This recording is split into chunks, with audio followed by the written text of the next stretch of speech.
I'm an economist, and I'm thrilled to be speaking at a Social Justice Week. Those two terms, economist and social justice, rarely appear in the same sentence. In fact, usually economics is considered the antithesis of social justice, because usually economists are sitting up there from high, with their mighty algebra and their supply and demand charts, telling us why social justice is neither possible nor desirable, and in fact, this is the way things are, the way things should be, and in fact, as good as they ever get. And so a social justice economist makes as about much sense as progressive conservative, or military intelligence, ethical oil, right? So, but I actually believe fervently that economics can be harnessed for good rather than evil, if you like. And I can play around with algebra and charts and supply and demand graphs as well as any of them, although we obviously can't manage supply and demand on the left very well, can we? Or we wouldn't have run out of my damn book just in time for today's event. But there's more being printed. I believe passionately. In fact, when I started university at the University of Calgary, at the same time, believe it or not, that Stephen Harper was studying there. Now there's a scary thought. He actually had an office down the hall when I was finishing my undergrad there, and he was like the nerdiest, dweebiest, most repulsive character in the whole floor. And how little did we know he would rise to be our national leader. Oh my God. But when I started at the U of C, first year I went, like most students do, took a whole bunch of stuff and didn't know what I wanted to be. But I was fortunate enough to have an economics professor who was open-minded, who didn't just teach the received jargon as if it was a scientific truth, who insisted on treating human beings like they're social creatures possessing agency, rather than treating them like billiard balls, which if you bounce them off the wall at a precise angle, you can predict with perfect certainty how they're going to rebound, right? Which is how traditional economics treats people, with their assumptions that everyone is rational and maximizing and purely selfish. And totally turned me on to the subject. So then I became convinced that I think, with all due respect to all the left-wing philosophers and postmodern critical theorists and sociologists and lit crit folks who are working hard and using their ideas and their knowledge for a better world, with all due respect, I actually believe economics is a very powerful tool for social change if we can harness it correctly. So that's why I'm here and why I do what I do. And we actually have formed a network, believe it or not, of left-wing economists. In fact, there's so many of us now in Canada, we can't have our meetings in a phone booth anymore. The group is called Progressive Economics Forum. Okay, that's our network of critical thinking, social justice economists. Progressive Economics Forum. And if you just Google that, you'll come to our blog. We've got a blog that comments on economic issues, both theory and policy, quite regularly, and I recommend that as a resource for those of you who also want to marshal some of the arguments and some of the counter narratives, if you like, in the important work that you're doing.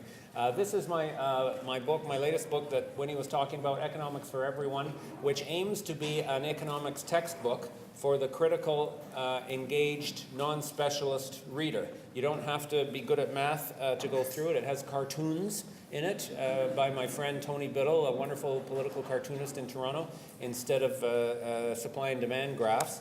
And there's also a whole bunch of stuff for free on the website for the book, economicsforeveryone.com or economicsforeveryone.ca. They both work, including excerpts from the book, lesson plans. I know there's many educators in the room, either in a formal school setting or in a community organization or union or NGO setting.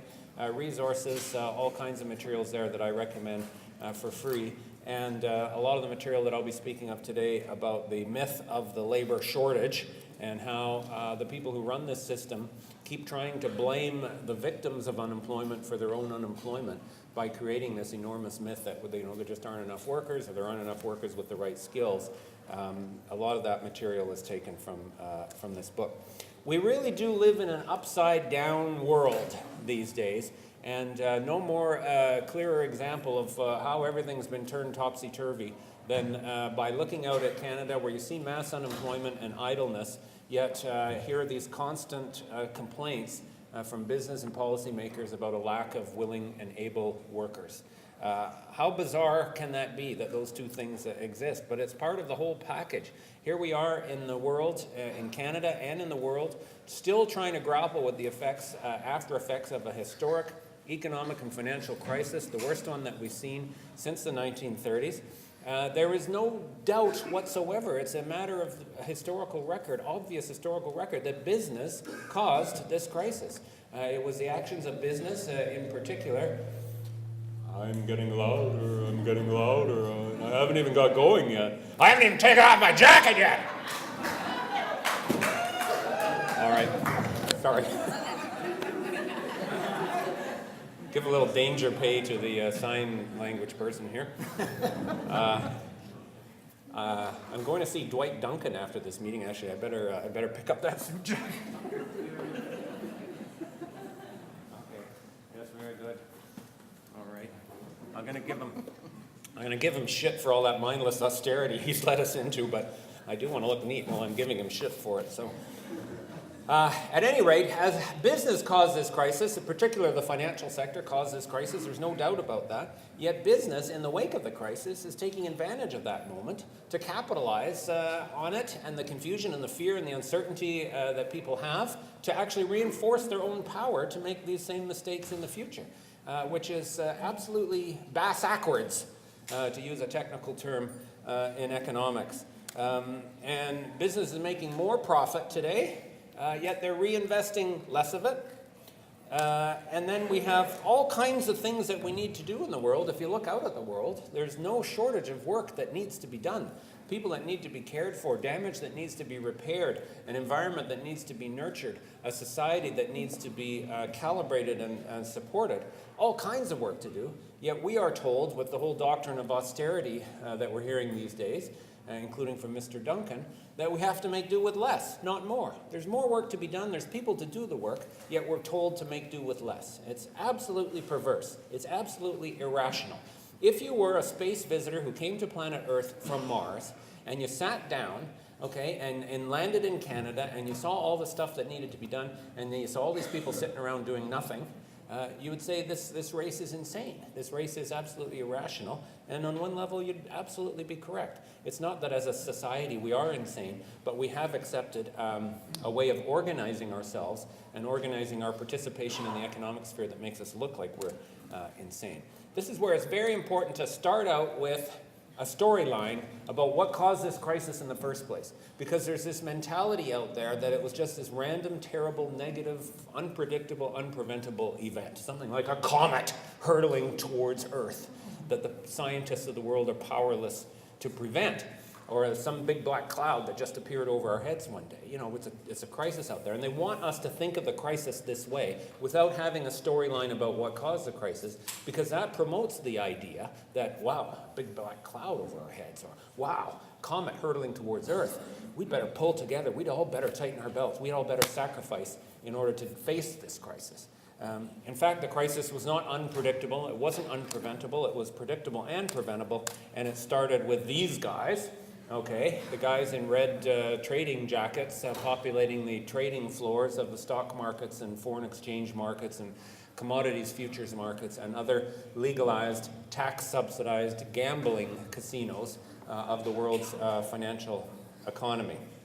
And we have to understand, at least in the bare bones sense, not in the technical sense of really understanding what a credit default swap is, okay, and how it is priced, okay, but in the general sense of understanding where the storyline came from, so that we can push back in a very simple but legitimate way against the idea that this whole crisis was somehow caused by a unionized garbage collector, okay, who makes too much money and whose pension is much better than many other people's pensions, right? You could come to that conclusion if you weren't there. So let's talk about just briefly what happened out there, how we ended up with this wicked-looking hangover economically.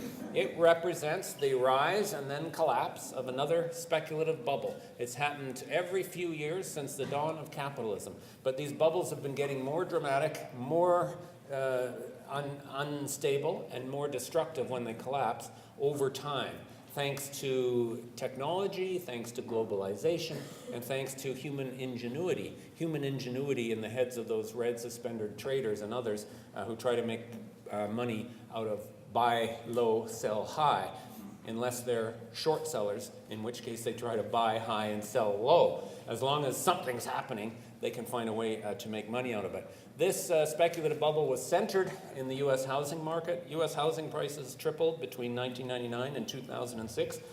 Gee, kind of like Canada's housing prices have tripled between about 2001 and now, so I don't know what that tells you.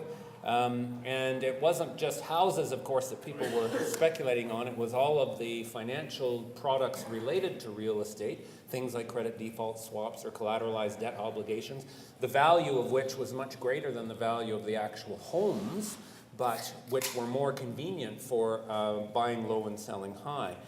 No speculative bubble can rise to such proportions if there isn't an enormous pumping in huge quantities of credit, okay? That's like the helium that fills the balloon. If you actually had to pay your own money for these things, there's no way that housing prices could triple. It's only because the banking system is legally allowed to create money out of thin air, and the problem is they don't always do this in a sensible, rational, productive way. They create money out of thin air to allow speculators to bet, as opposed to create money out of thin air to allow businesses to grow or consumers to buy things. And the ninja mortgages, no income, no job, no asset mortgages, okay, that were offered by the system were just an example of the irrational, unsustainable system. Speculators would borrow $50 of every dollar of their own that they placed in bets on these financial products.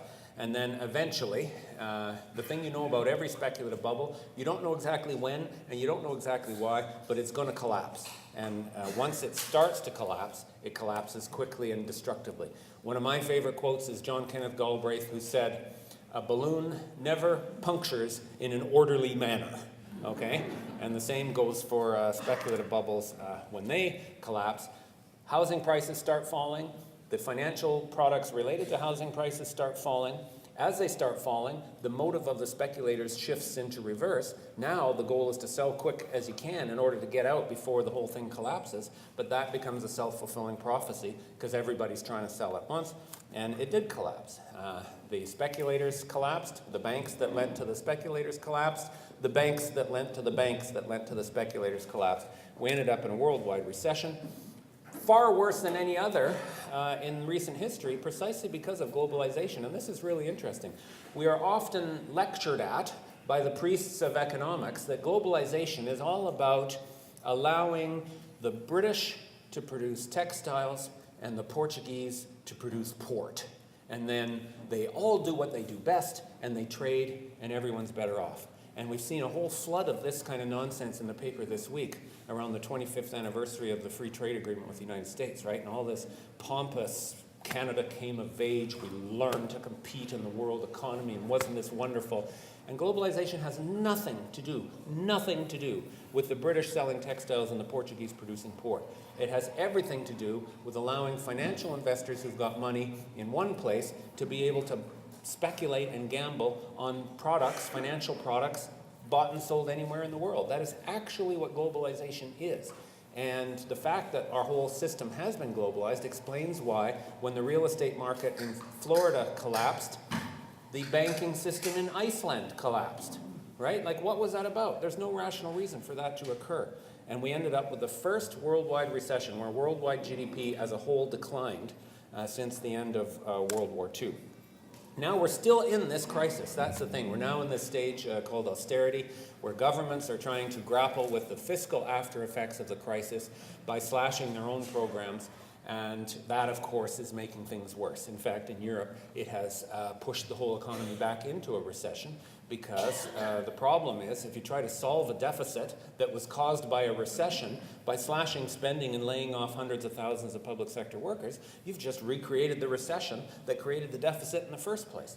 And that is happening on a more, I'd say, gentle phase in Canada. We're experiencing lousy growth and fiscal drag from all the spending cutbacks of Mr. Duncan and his colleagues.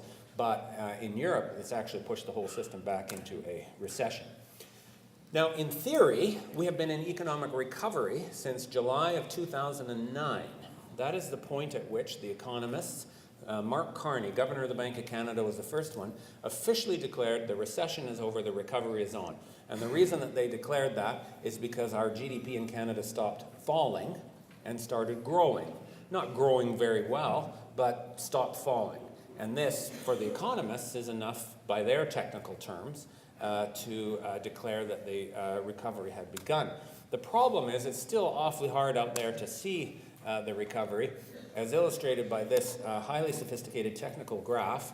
Okay, here's the fellow looking for a job, says he'll work for cheap. There's no jobs out there, I give up. Okay, then here we've got the nerdy statistician from Statistics Canada. Okay, I mean, just look at the technical detail here, folks. Do you see his thick glasses? Do you see his pocket? See his pocket protected there, right? You see his comb over? Okay, I mean, we've left nothing to chance with this type of detail.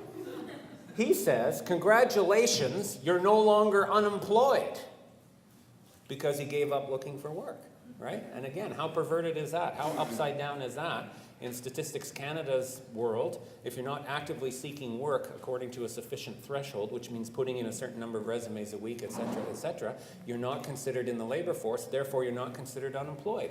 You're not working, but you're not unemployed. You have somehow disappeared into purgatory, if you like, discouraged worker purgatory. And in fact, this is the main thing that's brought down our official unemployment rate, is the fact that people have given up. The government claims that all the jobs that were lost in the recession have been won back and then some. This is a claim that they've made dozens and dozens of times, and they claim that Canada has done better than anybody else in recuperating the labor market losses from the recession, to the point that we're actually in a labor shortage again, which is astounding. Now, both of those claims are absolutely, absolutely false. Here's a graph. I'm sorry, I will put a little bit of actual graphs up for you. This is a graph of a measure that is actually a better indicator of labor market well-being than the official unemployment rate, which is what you usually hear in the media. Okay? This is called the employment rate. It's kind of like the flip side of the coin. This measures what proportion of the working age population, okay, which in Canada is considered everyone 15 and above, what proportion is actually working. Okay, they aren't going to bother asking, are you actively seeking work or not? We're going to cut to the chase and ask, are you working? So it's the share of the population that's actually employed. Now, this doesn't even take into account issues about the quality of work, right? You could be working, you could have a PhD and be working, 20 hours a week driving taxi, and you're still working. You're still counted as employed. So if anything, this underestimates how bad the problem is, because it's only focusing on quantity of work, not quality of work. Now, you see, we were going along fine, tickety-boo, and then the recession hit in late 08, early 09, and the employment rate fell by 2.5% of the working age population. That's the cliff that we fell off, and that was a very dramatic decline in employment, the worst since the Great Recession of the 1930s. So even though technically we're in a recovery in the labor market, on Main Street, if you like, rather than on Bay Street, it feels like a recession. Right? People still feel that they're hurting, that they're insecure, that they can't find work, that they're at risk.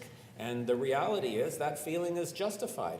The hard, cold economic data shows that is indeed the case. The situation in our labor market, by a reasonable measure, is almost as bad as it was in the worst days of the recession. Another way to do this is to take the official unemployment rate. Okay, that's the one that the nerdy statistician tallied up. By the way, the joke's on him, eh? He lost his job because Stephen Harper cut Statistics Canada. Because God knows you couldn't have statistics informing public debate, right? And you couldn't have a census that gave us information about what society's like, and you certainly couldn't have a public broadcasting network that communicated that information to the population, because then the people would know what's going on, and that's just dangerous. So anyways, 1.5 million is the official unemployment rate. The number of people who've just given up, as indicated in the decline in what's called labor force participation, 350,000. Even more than that, working what's called involuntary part-time. People working part-time jobs who want and need full-time work but can't find it. Another group of people waiting for a job to start. Add all that together, you've got over 2 million Canadians effectively unemployed, over 12% of the labor market. So already, we're just thinking this claim about a labor shortage when there are clearly at least 2 million Canadians who want to work and need to work and can work but aren't working. The claim of a labor shortage is absolutely ludicrous, and by that measure called the employment rate, we've had no progress in the last 2 years. Recovery in the labor market has really absolutely stalled. Also, this claim that Canada is a star globally is quite wrong as well. Here's two, is what the Harper government does is they take the actual number of jobs created and what the growth rate in the actual number of jobs, and say, look, we've been creating jobs way faster than Germany has, way faster than Japan has, way faster than most of Europe has, way faster than America has. So we're the winners. Pat us on the back. Here too, you have to take into account the fact that Canada's population growth is relatively rapid compared to those other countries. Japan has a falling population. Germany has zero population growth. So you're not going to expect, or you don't have to create as many jobs in absolute numbers in order to just keep up with population growth as you do in Canada. If you did adjust our economic performance through the recession and the recovery for our population growth, Canada isn't a leader at all. In fact, we are absolutely mediocre. Mediocre with a capital M. In terms of the OECD countries, if you adjust our GDP since the recession began, we're 17th out of 34. That's exactly in the middle. That's why I went and got my PhD, Sandy, so that I can tell you with full confidence 17 out of 34 is exactly in the middle, okay? 17th out of 33 in the employment rate. That's actually slightly below the exact middle because one of the countries, Luxembourg, failed to report data that allowed us to include them in the sample. So we're even less than mediocre on the employment rate if you adjust for population growth.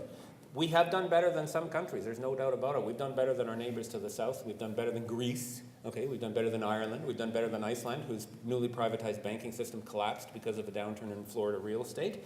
Okay, but we didn't have an all-out financial collapse in Canada. Why not? We've got pretty strong banking regulations here that require the banks to keep more money in the vault. We've got a humongous public social safety net for the banking system in the form of publicly insured mortgages and public credit insurance that also stabilize the banking system. And as a result, we didn't have that same old thing. Our banks, by the way, are also protected against foreign takeovers, right? The government does not allow a Canadian bank to be taken over by a foreign bank, because they think that that's dangerous, and it's a good thing that rule is in place. If it wasn't in place, at least one or two of our banks would have been taken over when the bubble was expanding by banks in the US and elsewhere that were making a fortune off that. But luckily, we protect our banks. We don't protect our natural resources from takeover or our factories from takeover, as the workers in Caterpillar learned, okay? But thank God we protect our banks and our bankers against foreign takeovers, okay? I mean, if it's good enough for bankers, it's good enough for the rest of us. And I say, why don't we put in place that kind of a system for all of us? Compared to countries which did not experience an all-out financial crisis, okay, we have done poorly. Countries like Germany, Korea, Australia have all done far better than Canada has. So why are we patting ourselves on the back so much? Okay, for the last 4 years, the government's done nothing but pat themselves on the back. They must be getting a repetitive strain injury, I suspect. I mean, try this. Just try this for a few minutes, let alone 4 years straight. They like to try to rekindle the national pride by these idle boasts about our labor market performance, rekindle that same sense of national passion that prevailed in 2010 when Canada won the gold medal in hockey. The puck's on the boards, it comes off the Crosby shoots, it scores! Canada has won the gold medal! In fact, the more appropriate sporting analogy for our labor market performance is not the men's hockey team, it's the men's soccer team, okay? Which ranks 74th in the world according to the FIFA ranking. I stress that's the men. The women are awesome. The women rank 6th. Which just goes to show the women should be in charge of soccer and the women should be in charge of the economy while we're at it. Now, what about this claim that we've done lousy, both in absolute terms and relative terms? Okay, yeah, and there's 2 million Canadians who don't have work, but somehow we're in this condition of labor scarcity. Here's the idea, and here's where this claim comes from these business lobbyists who stand up all the time and complain about a shortage of labor. Okay, the normal state of affairs for them is when they put one advertisement out, they get 50 fully qualified applications on their desk the next day, willing to work for less than the job was advertised. Okay, that for them is a normal labor market. Anything less than that is a looming labor shortage, okay? And the problem is that employers have become so coddled by the conditions of chronic oversupply in our labor market that they have forgotten about their role and their responsibility in labor force development, recruiting, retention, and on-the-job training. They expect the laborer, the worker, to be a just-in-time input, ready when you need it, and easily discarded when you don't. Okay, and they've become used to that idea, so anything other than that is considered a labor shortage. In fact, there is not a labor shortage by any stretch of the imagination. And even the fact that you could identify perhaps a dozen very specialized occupations in Canada where very specialized firms cannot find the right person to do the right job without investing in training and development and apprenticeships and that kind of thing, that does not remotely change that. The number of unfilled jobs, okay, that go unfilled because of a lack of available worker is at most, according to Statistics Canada, 100,000. And I challenge even that number. So the idea that there is a generalized labor shortage in any sense of the imagination is absolutely preposterous. And it's not just quantity, it's also quality. Canadian workers have more skills and more capacities than they ever have. The OECD, for example, indicates that almost half of the Canadian labor force possesses some post-secondary education, if not a completed degree, at least some post-secondary training, which when you think about, there's still some older workers in that who might not have had the same participation in higher education as today's younger workers do. That's an astounding statistic, and in fact, it's the highest of any OECD country. So by that measure, Canadians are better educated than any other group of workers in the world. So to claim that we are somehow to blame for our own unemployment because we don't have the right skills is ridiculous. In reality, there are millions of highly skilled Canadians who don't use their skills, whose skills, in essence, have become a wasted investment because they can't find work that remotely uses their skills. And we see this especially with young graduates today. The number of graduates who come out of school with a degree or even a graduate degree and then spend years looking for a job that is even remotely related to their field, that is, again, disgusting and irrational. And that visitor from Mars will look down and say, why is society investing all of these resources in training people for things that never occur? And that is part of the, not just the irrationality, but the inhumanity, because we lifted the hopes of these young people by telling them, go to university, it's the best investment you can make in yourself, and you will get a good job at the end. And again, that technical term comes to mind on that front. These complaints about a labor shortage are just a way to blame the victims of unemployment for their own plight, rather than taking responsibility for the problem of unemployment as a systemic or social issue. Number two, to perpetuate the myth of individual solutions. The reality is, if you have more education rather than less, then you've still got a better chance of getting a job. That doesn't mean the education itself is necessary for the job that you may end up finding. Rather, it's that having that degree and that credential and that piece of paper and the status that comes with it just bump you towards the front of the line. That's all it is. It's more of a queuing effect. The apparent return to education that economists often speak about simply reflects the fact that education is a screen in terms of organizing the inequality within our labor force and within our labor market. So if you have more education, you're better off, you have a better chance. Not that you needed the education, but it just allowed you to compete for the scarce jobs. It is also used to justify what I think is one of the most horrendous and exploitive policies in our labor market today, which is this temporary foreign worker or migrant worker program. Let me state flat out, 100% right from the beginning, I think immigration is fabulous. It's very important. It's been crucial to Canada and the society that we've become, and we need more immigration, not less. Temporary foreign workers are not immigration. This is a just-in-time, virtually a slave labor force that employers can tap into. They don't have rights, they don't have security, and it's a horrible, horrible thing that should be prohibited entirely. And if we are going to bring people from the rest of the world to Canada to work here, and we should, we have to bring them in with the same rights, freedoms, and protections as every other Canadian has.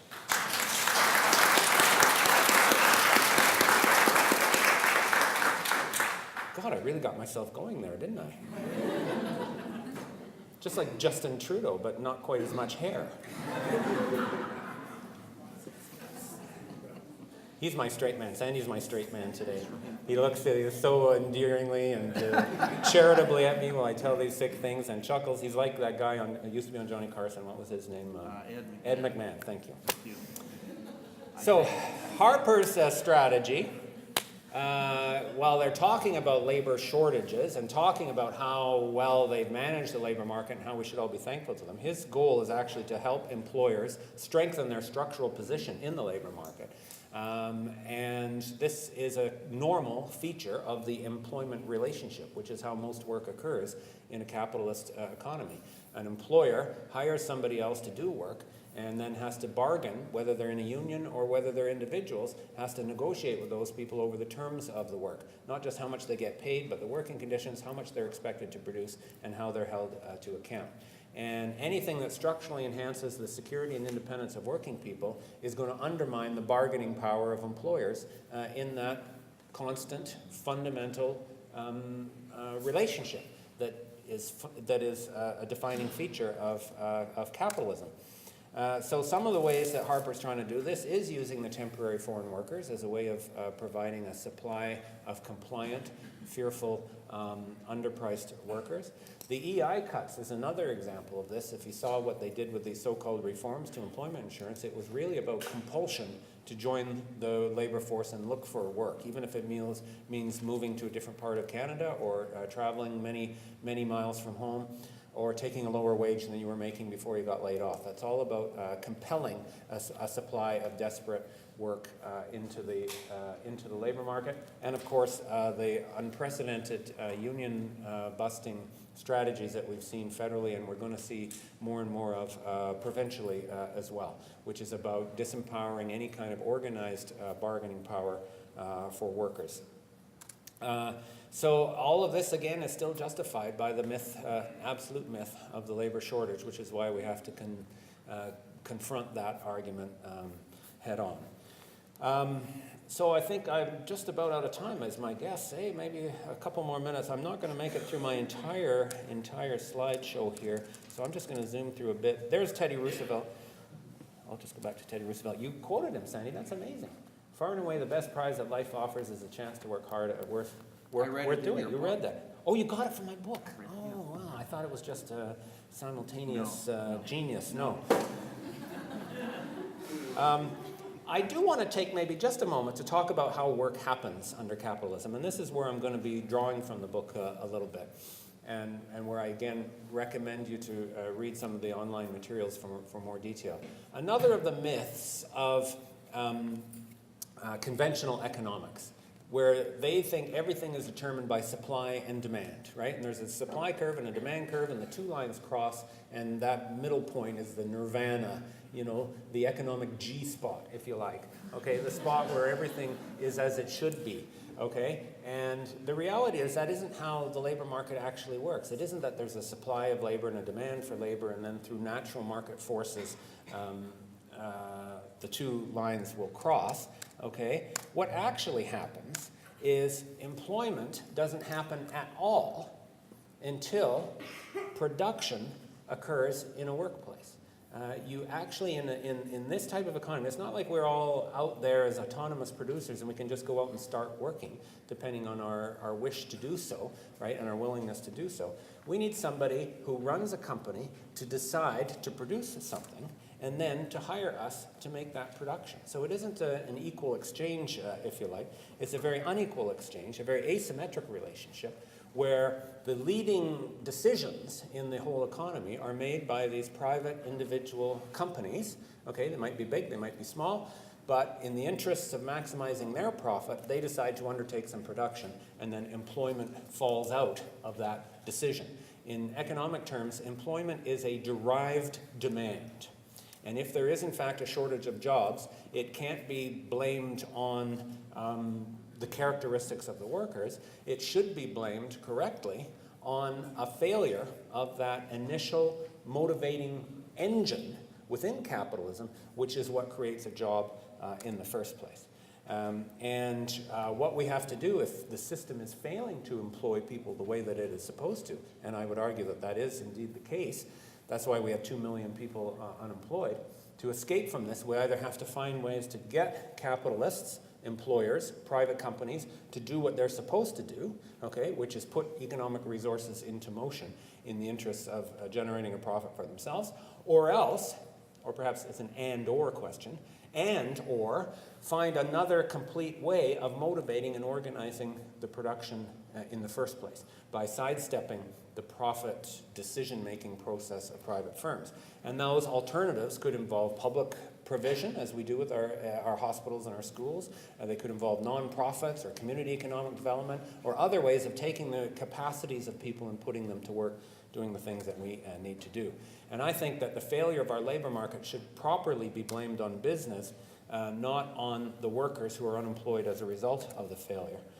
The reality is that despite their profits and the tax cuts and the power that they have, business investment, that process of putting resources into motion, producing and hiring, has been incredibly, incredibly weak. Companies are not even reinvesting the profits that they're taking from their current operations, let alone borrowing additional funds or mobilizing additional funds from the financial sector to finance growth and actual job creation. And the result is this enormous hoard of idle cash that we've been hearing about. Okay? This is a graph that shows the cash and short-term financial assets held by non-financial corporations in Canada, not counting banks and so on, who are expected to have cash around. This is only non-financial corporations in the real economy who are supposed to be the ones who are putting resources into work in an ingenious and effective way, creating work and generating incomes as they do it. And the reality is their hoard of cash in the last 5 years has virtually doubled and is now approaching $600 billion. This is cash flow that they have received from their existing operations. It's all the richer because we've cut their taxes, okay? So that means their after-tax cash flow is all the stronger, but they're not reinvesting it, they're sitting on it. We invited Mark Carney, the governor of the Bank of Canada, to come to our convention last month, and lo and behold, he actually made reference of this problem. He called it dead money, was his term, and challenged companies, you know, look, you've got it going. Your environment is as business friendly as it gets. Get in gear, you know, start spending it. You know, I might phrase it a different way. I might say that you can't really blame corporations for their inactivity and their slovenliness, their failure to live up to what they're supposed to do. I think it's that they've been cultured in an unfortunate cycle of dependence. Okay? The corporations have learned it's so easy to make money doing nothing and collecting tax write-offs that they've lost the incentive to work. And what we need is some kind of tough love workfare system that actually got this money into motion, or else take the money away from them. If they won't do it, we can use that money and put it into motion in other ways. So, in terms of our strategy as social justice advocates going forward, we have to refute the logic of austerity that's out there today, this claim that somehow overspending caused the crisis. In fact, it was financial deregulation and greed that caused the crisis. We have to stop allowing workers to be blamed for their own unemployment. It isn't their lack of energy or their lack of skills. It's the lack of energy shown by the business leadership of our country that is a fundamental problem. We have to fight to defend public services, partly because they're valuable in their own right, and partly because they're an important source of employment amidst all of this. Resist their strategies to turn one of us against the other. And this is the part that's so disheartening, isn't it, when you see them trying to turn A against B. You got two people out on the street, and they say, well, that public sector worker's got a fat pension. He doesn't deserve a fat pension. That private sector worker doesn't have a pension at all. So let's take away the pension from the public sector worker. That's like two people on the street corner, and one of them gets robbed, and the police officer comes up and says, what happened? I got robbed. They stole my wallet. The police officer turns to the other person and says, you've still got a wallet. That's not fair. I'm taking your wallet as well, right? There's no rationale in that. It's all based on a misery loves company mentality that's ugly, and we have to resist it. We have to demand our right to work. There's 2 million Canadians who want to work and need to work, and there's tons of stuff that needs to be done, okay? Including socially and environmentally beneficial work that needs to be done. And we have to, on one level, just simply say this is irrational, and we're not going to tolerate a system that allows hardship and want to coexist with the idleness that we see around us. All we have to do is put those two things together, and we can work to produce the incomes and the services that we need and that we deserve as a society, and in that way break out of this phony logic. So with that, I'll thank you for your attention. I look forward to the discussion and to Rodney, and mostly thank you for what you do.